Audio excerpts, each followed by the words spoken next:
So this week we're going to talk about the many ways that Digimon has isekai'd characters. Whether that be isekai'd into the digital world, into another world, or back into the real world from one of these other worlds.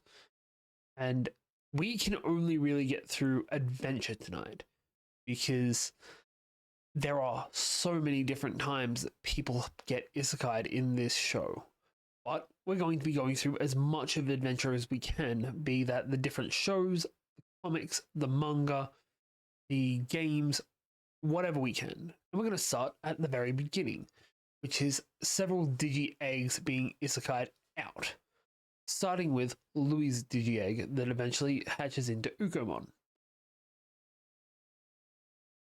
That's really it. The Digimon eggs initially just appear out of the sky or out of computers.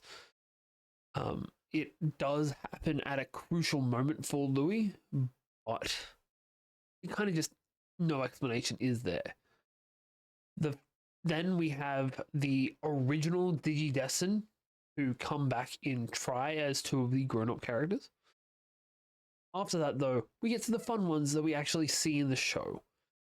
We have the tidal wave that sweeps everyone into the digital world at the start of Adventure.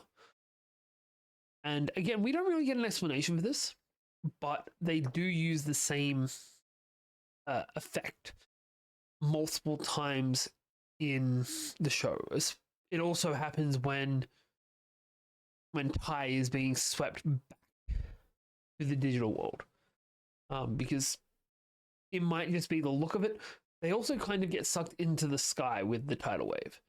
The time after that we have isekaiing is when Tai goes back to the real world, which happens by exploding Edamon, who has kind of combined with the entire Dark Network. And I only realized the other day, kind of foreshadowing for Apocalypse, because they look exactly the same, or at the very least, same shape. After that, I get sucked back to the digital world, straight into the sky.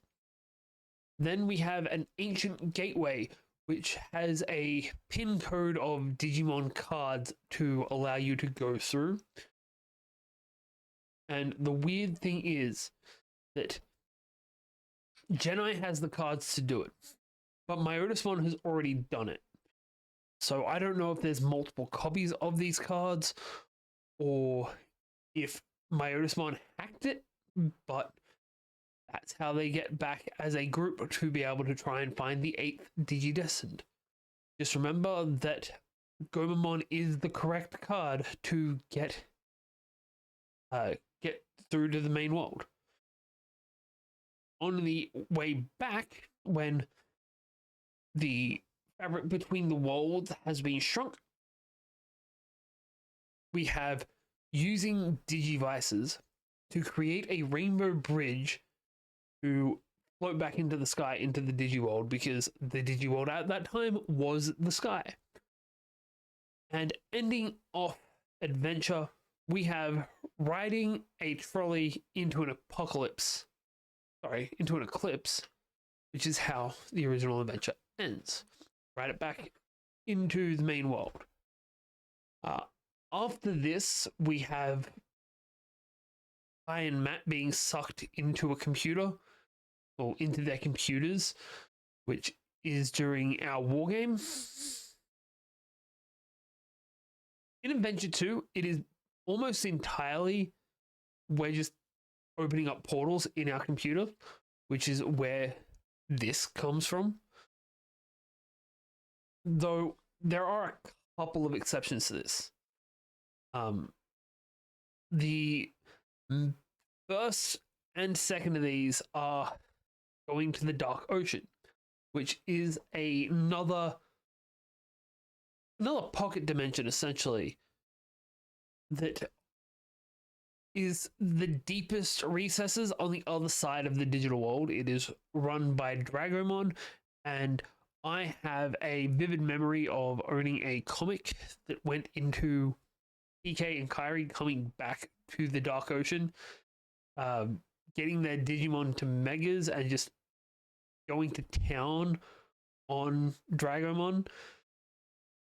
If you know what that comic is, let me know. I have been searching for days for it. I cannot find what it is for the life of me. Apart from that, though, we have the dream world where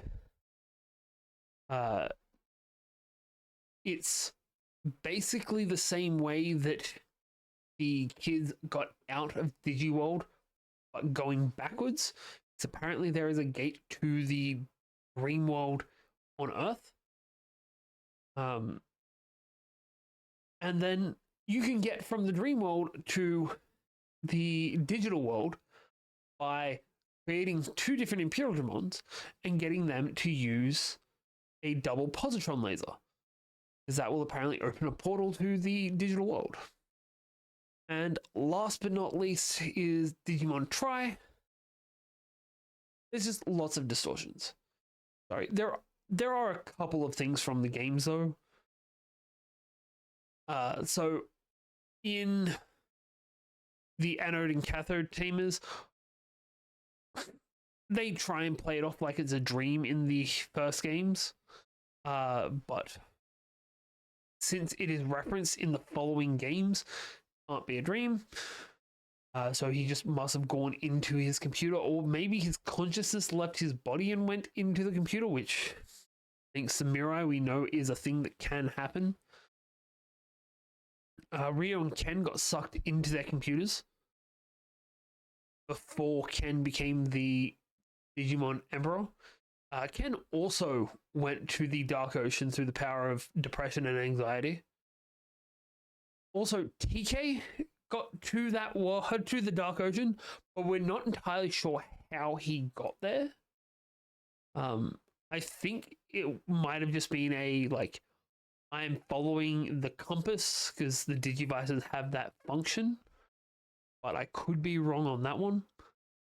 And then he doesn't get isekai'd, but Rio does travel back in time, because Millenniumon takes him back to when the first digital computer was turned on, creating the digital worlds, and then he actually gets isekai'd out of the franchise, because he gets given the option to start anew in the Tamers universe. And I have not yet seen the beginning, but from what I've been told, from what I can read, it is entirely in the human world. They don't actually go to the digital world. For the record, it is not legally available in my country. Otherwise, I would have watched it already. But that's going to do it for this week. If you've enjoyed this, let me know what you would like to know about the digital world in our next video. I'm sorry for the poor quality of this one, more than the rest of them. Yeah. We will see you next time.